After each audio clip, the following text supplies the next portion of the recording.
very nice to be here. This is my second talk in this conference, but it's the first time I attend the GSI conference. And this talk will be related to optimal transport, although it will not mainly be about optimal transport. Instead, it's about drawing samples. And let me first say that this is joint work with Sarang Joshi at the University of Utah and Martin Bauer at Florida State University. And here is the problem. You all know about it. We have some non-uniform distribution on a manifold M. And we would like to draw samples from that distribution, let's say n samples. And let me just from the beginning state that in most cases, Monte Carlo-based methods would be the method of choice. So we heard a very nice talk yesterday about this, various techniques for this.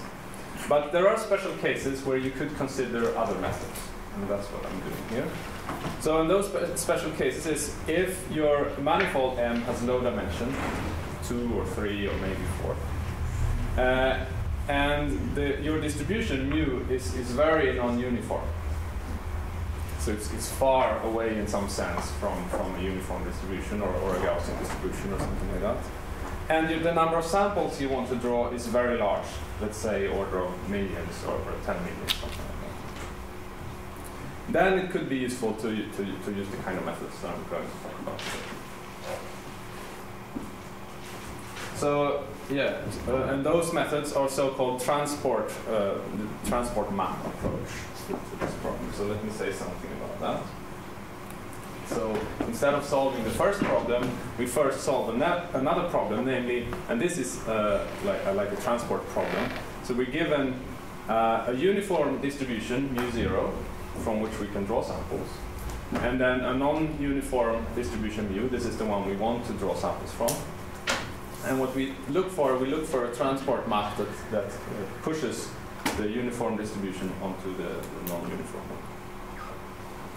Once we have that mapping, if we somehow can compute it, we draw n samples from our uniform distribution, and then we transport them by this mapping. So that's the approach.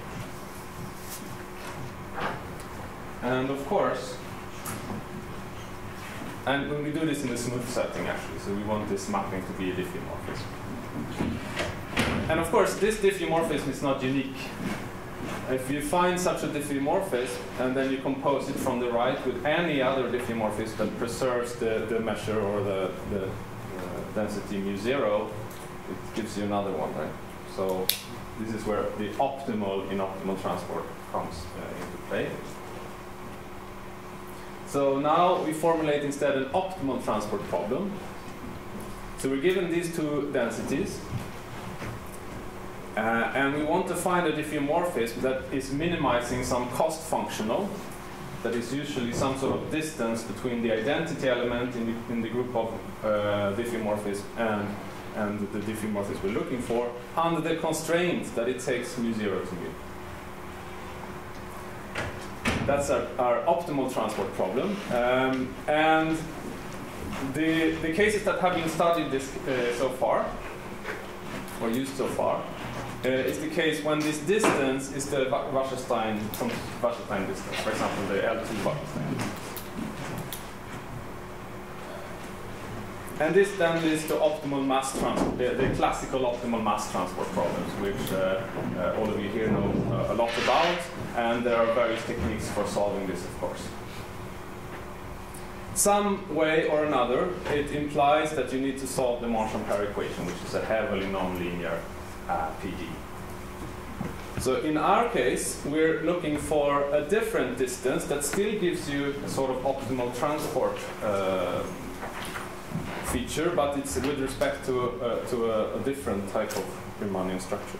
We call it optimal information transport, and I will tell you why information is in there in a bit. So, for those of you who know the Riemannian description of optimal transport, or smooth optimal transport, there is a metric there called the the L2 metric, and it descends to what is called sometimes the Otto metric on the space of densities. So here, we consider a different metric. Instead of an L2 metric, we take an H1 metric on the space of diffuse. And furthermore, it's completely right invariant. So that means to specify this metric, you only need to specify it at one tangent space, let's say the identity, and then you translate it by the group to all the other tangent spaces. And it looks like this. This Laplacian here is the Laplace de Rham operator acting on the vector field.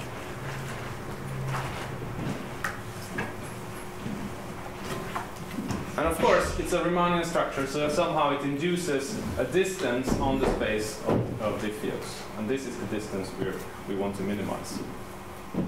And the remarkable fact about this metric is that the corresponding transport problem, you can almost solve it explicitly. I say almost because you need to solve some problem. Let me show you how this works.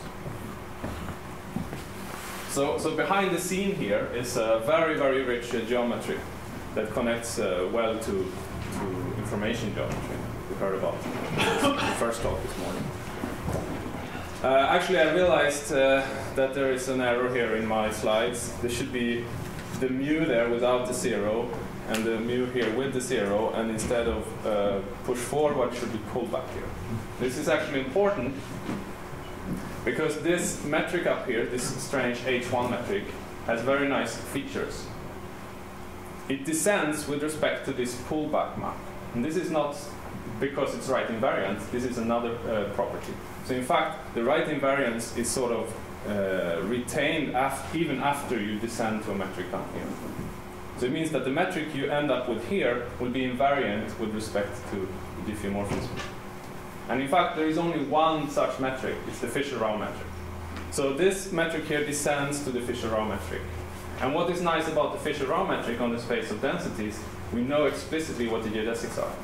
There's a mapping, a simple square root mapping that takes this space of probability densities onto an open subset of an infinite dimensional L2 sphere. So actually geodesics are just great circles on this L2 sphere. Okay, so the point is we can compute geodesics here, but in fact what we want is the geodesic up here. So it's a question of lifting.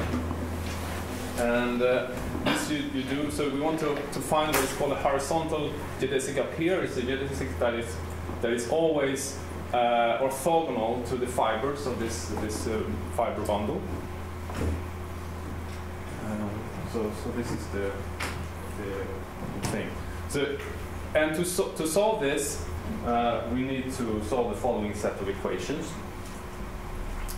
So how should I present this? So mu of t here is the Fisher-Rao geodesic that is connecting mu0 to mu. Right?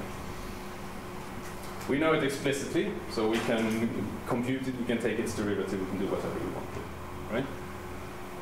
And then the first thing we do is we compute, we take this thing here, we compose it with the phi where we sit at the moment. So this is a time-stepping approach. And then we solve a Poisson problem to get us this f here. And once we have the f, we take a gradient of this f, we get a vector field, and then we integrate this vector field to get the inverse of our diffeomorphism. Okay. Looks a bit complicated, but actually to implement this is not so hard.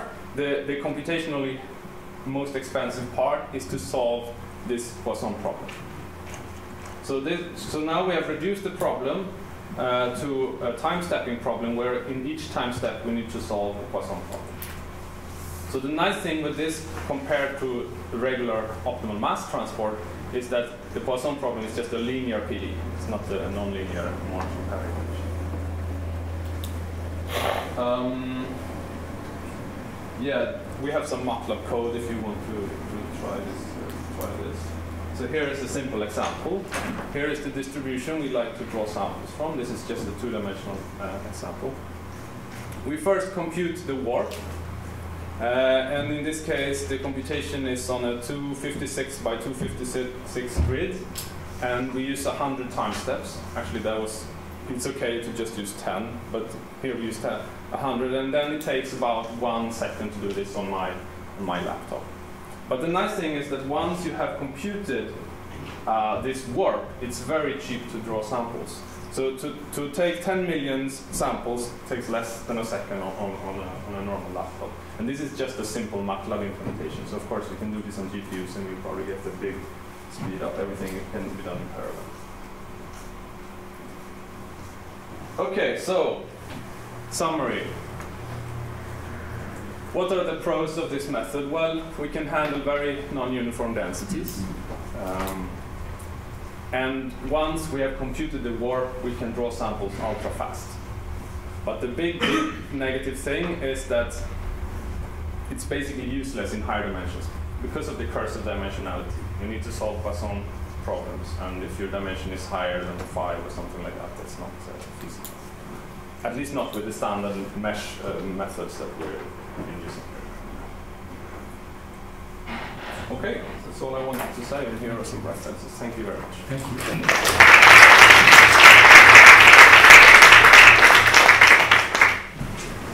Do you have any questions?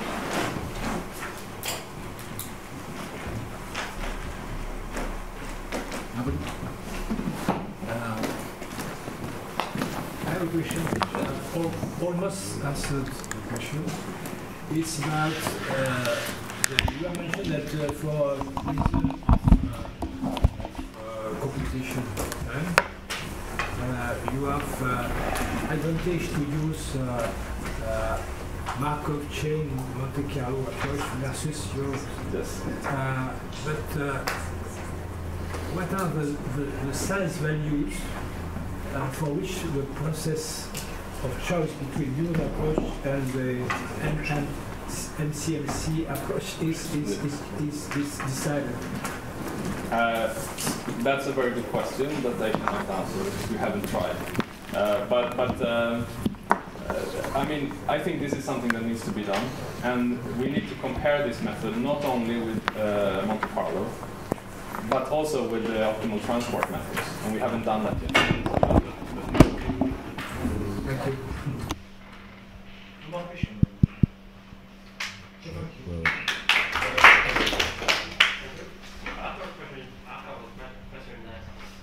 What's the manifold of your approach? The manifold? Yeah. So, in the example, you mean? Yeah. In the example, it was just a torus, 2 torus. So it's just this square, let's say the unit square with the periodic boundary conditions. But that was just because it was easy to use that one, because then we can use FFT to solve the Poisson problem. But essentially, it can be any manifold. But if the dimension is high, it's not going to be a good method.